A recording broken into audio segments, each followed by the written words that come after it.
వామ్మో! చలి చంపేయడం అంటే ఇదేనా? Hi everyone. Welcome back to Friday mini vlog. చలి మాత్రం చాలా దారుణంగా ఉంటుంది. మీ సైడ్ ఎలా ఉందో కామెంట్ చేసేసేయండి.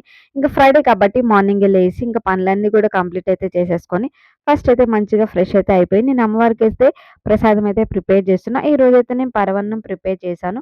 ఇంక పరవన్నంలో పాలు ఉంటాయి కాబట్టి ఇంక నేను సెపరేట్‌గా అమ్మవారికి పాలైతే పెట్టట్లేదు. ఇంక నేను పూజకు అన్నీ సిద్ధం చేసేసిన తర్వాత ఈయన దీపం అయితే వెలిగించేసారు. నేను దాని తర్వాత హారతి ఇచ్చేసి పూజ అనేది కంప్లీట్ చేసేసి ఈయన దగ్గర మంచిగా బ్లెస్సింగ్స్ అయితే తీసేసుకున్నాను. ఇంకా మా పూజలో ఏమైనా మిస్టేక్స్ ఉంటే కామెంట్ చేసేసేయండి. ఎప్పుడైనా మనకి పూజ చేసుకున్నప్పుడు ఇలాగ ఒక నిమ్మకాయ కట్ చేసి దానికి ఒక సైడ్ పసుపు, ఒక సైడ్ కుంకుమ పెట్టి ఇట్లా గుమ్మం దగ్గర పెట్టుకుంటే నెగెటివ్ ఎనర్జీ ఏమైనా ఉన్నా కూడా పోతది. నా చిన్న ముగ్గు కనిపిస్తుందా? ఎలా ఉందో కామెంట్ చేసేసేయండి. ఇంకా ఆయనకి బ్రేక్‌ఫాస్ట్ కూడా అయితే పెట్టేసాను. ఇంకా ఆయనైతే ఆఫీస్‌కైతే రెడీ అయితున్నారు. ఇంకా ఆయనకు కావాల్సిన ఆఫీస్ అన్నీ కూడా పెట్టుకుంటుంటే, ఇంక బ్యాగ్‌లో నేను కూడా అయితే బ్రేక్‌ఫాస్ట్ అయితే కంప్లీట్ అయితే చేసేస్తున్నాను. మాక్సిమం ఇద్దరం ఒక్కసారే తింటాము. సో, వీడియో నచ్చితే లైక్ చేసి ఛానెల్‌ని సబ్స్క్రైబ్